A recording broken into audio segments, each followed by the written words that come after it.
The Green Knight is a well-known figure of Bretonnian folklore, and stories and poems about him are amongst the most popular in Bretonnia. A common character in puppet shows and plays performed for peasants and kings alike, he is bedecked in strange, ivy-covered armor and intones his famous line, "None shall pass."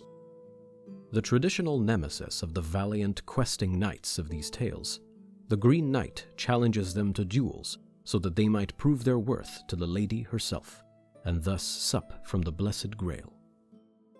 Little do most realize that these stories are bound in fact. He has appeared to many questing knights. They speak of the sky clouding over to create the darkness of twilight, and a green mist seeping from the earth, slowly taking the shape of a figure riding a snorting steed.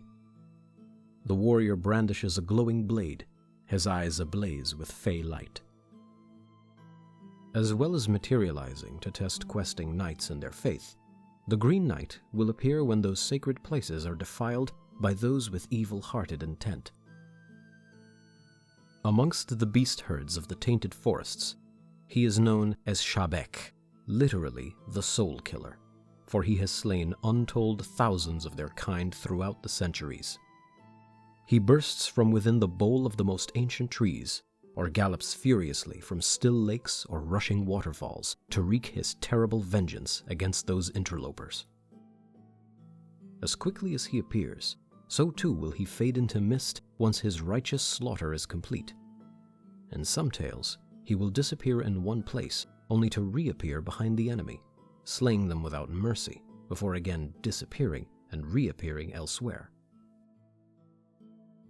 Weapons have little effect on the Green Knight. Some say that blades and arrows pass straight through him as though he were as insubstantial as morning mist, while in other stories, even the most grievous of wounds inflicted upon him have virtually no effect.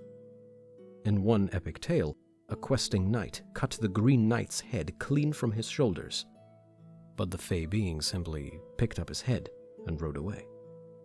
What the Green Knight actually is has been much debated, and no one in Bretonnia, save perhaps the fey enchantress, knows the truth.